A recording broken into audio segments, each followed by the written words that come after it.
असो माझी वाईफ तुम्हाला मदत करायला नको, मी जरा बाकीची कामं शिकू. नाही नाही मुळीच काही नाही. ऐसे मी लपक के बारिश हो रही है. हो अतिवृष्टी होईल. मोटर चालकांनी सावधगिरी बाळगावी. अपने खाने पीने का शौक रखा है ना? भरपूर स्टॉक आहे. काही कमी पडतं असं वाटलं तर आपल्याकडे पाहिजे उघड्या पडे. की आपण एकमेकांना मारून खाण्यापूर्वी ना. एक्सक्यूज मी दीदी, वो खराब हवा के व्यतिरिक्त और कुछ बातें हैं क्या? काय नेहमीच्याच राजकीय खबरी.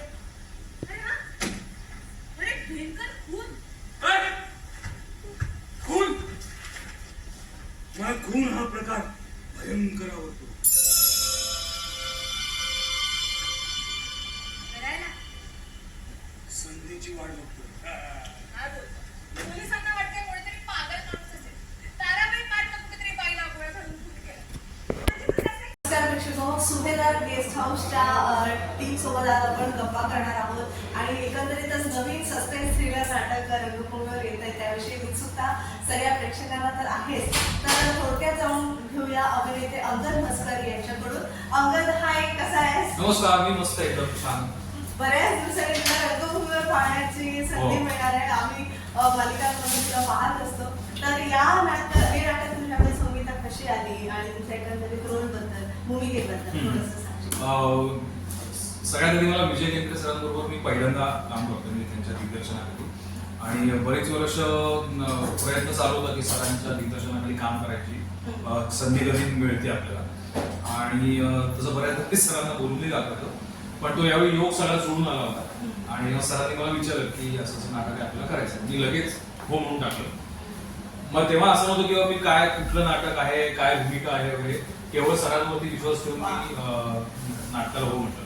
आणि गोविंदू असोसिएशन सारखी जुनी संस्था जे परत नव्याने नाट्य निर्मिती करणे आहे. सो अशा सगळ्या गोष्टी होत्या. आणि एक गाजलेलं एक अजरामर नाटक जे माऊस ट्रॅप नावाचं आहे, त्याचं एक मराठीमध्ये ते नाटक घेऊन जेव्हा सर म्हणाले की आपण एक नाटक करायचं, हो म्हटलं सुनेले. आणि त्यातली भूमिका अशी होती की आता नाटक बघितल्यानंतर बऱ्याच जण जे मला ओळखत आहेत पहिल्यापासून, त्यांचं म्हणणं असं होतं की अरे अच्छा, जे तुला बाकीच्या ह्याच्यात करणे होतो ना, वैयक्तिक आयुष्यात जे करायला मिळत नाही तू नाटकात करतोस की काय. तर बहुतेक तसंच थोडंसं होत आहे की किंवा ज्यांना मी माझं व्यावसायिक आयुष्यात ज्यांना मी काय म्हणून माहिती आहे आणि वैयक्तिक आयुष्यात मी कसा आहे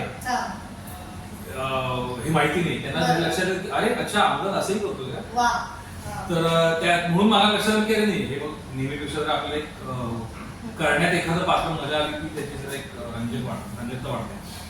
आणि त्याच्या नाटकात त्या पात्राचं महत्व काय आहे, ते पात्र त्या सुभेदार गेस्ट हाऊस मध्ये का आलंय आणि नाटकामध्ये जी घटना घडते कुणाची, त्या घटनेशी या पात्राचा काय संबंध आहे किंवा आहे का, हे सगळं रहस्यमय नाटक असल्या कारणाने जसं तुम्ही बघत जात तसं ते उलगडत जाईल.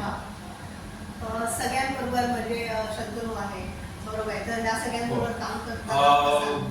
खूप आधी मी आणि सौरभने एकत्र काम केलेलं होतं, पण त्यानंतर मधल्या काळात अजिबात नाही. आणि शत्रू बरोबर सुद्धा या सगळ्यांबरोबर एकमेकांची मैत्री आमची आहेच, पण एकत्र काम करायचा योग कधी आला नाही. आणि मग जेव्हा लक्षात आलं की अरे आपण तिघही एका नाटकात आहोत.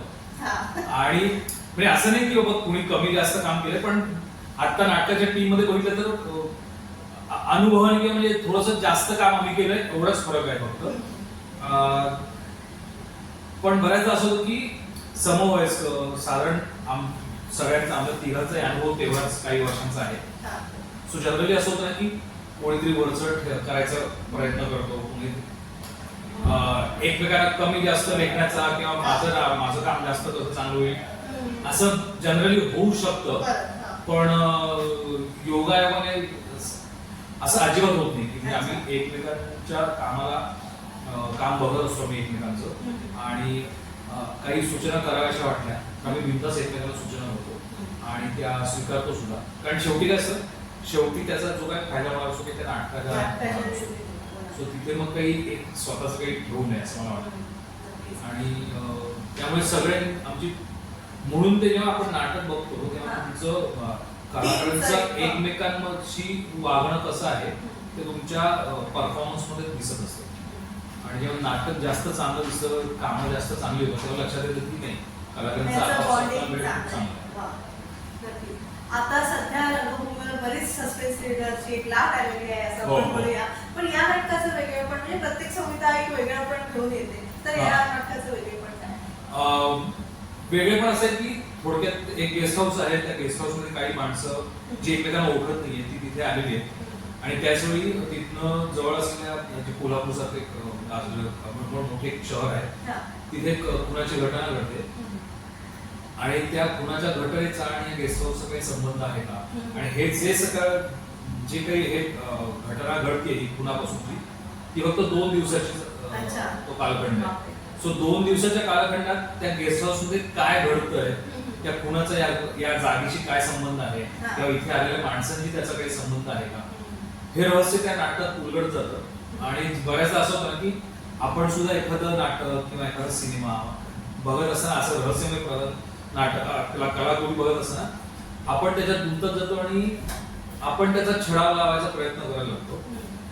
आणि जेव्हा त्याची उकल होते त्या हो. रहस्याची, रहस्याची.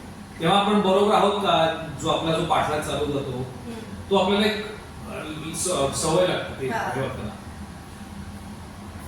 असं जेव्हा होतं तेव्हा लक्षात येतं की नाही, हे नाटक लोकांना धरून ठेवतंय आणि तो म्हणतो ना की खूपच ऐकत असतो. हा. सुभेदार गेस्ट हाऊस नाटक बघताना सुद्धा प्रेक्षकांना हाच अनुभव होईल, तुम्हाला पूर्ण 2.5 तास ते तुम्हाला खेळून नाटक रंगमंचावर जे काही घडतंय आणि जेव्हा त्या रहस्याची उकल होईल तेव्हा जी आपण जे म्हणतो ना तोंडात बोटं घातली तसं होईल. नक्कीच. तू आता मालिकांमध्ये जास्ती काम केलेलं आहे, अगदी दूरदर्शन पासून आपली ओळख आहे. असं कामिनी अशा म्हणजे रहस्यमय मालिका होत्या आणि आता चित्रपट एक असे रहस्य प्रधान बरेचसे झालेले आहेत. नाटकामध्ये तुला हा रहस्य प्रधान करण्यासाठी तू काही विशिष्ट वाचन केलं आहेस किंवा तुझ्या भूमिकेचा अभ्यास करताना काय वाचन असं नाही केलं फार मी विशेष करून या नाटकासाठी. हा. पण माझ्या पात्रासाठी परत ते म्हणतो ना की तुमचं निरीक्षण तुम्ही काय करताय, बरं. हा. सो ते निरीक्षण केलंच मी, कारण त्या पात्रामध्ये 2-3 जरा गोष्टींची जोड दिली आहे हा. आणि ती काय आहे ते नाटकात आल्यानंतर तुम्हाला कळेल.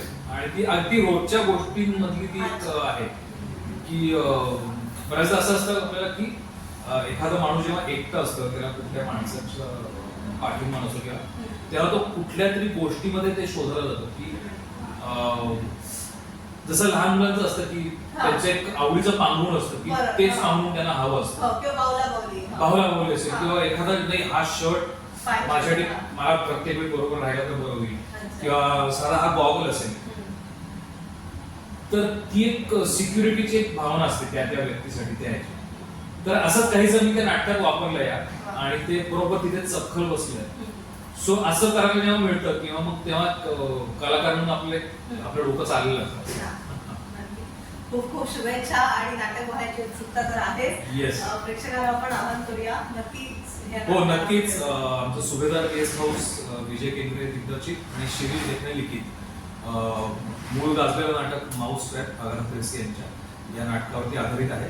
आणि रहस्य तुम्हाला जर चांगला अनुभवायचा असेल तर हे नाटक नक्की बघा आणि खात्रीने सांगतो की हे नाटक तुम्हाला आवडेलच. Thank you Angad. Thank you. Best wishes.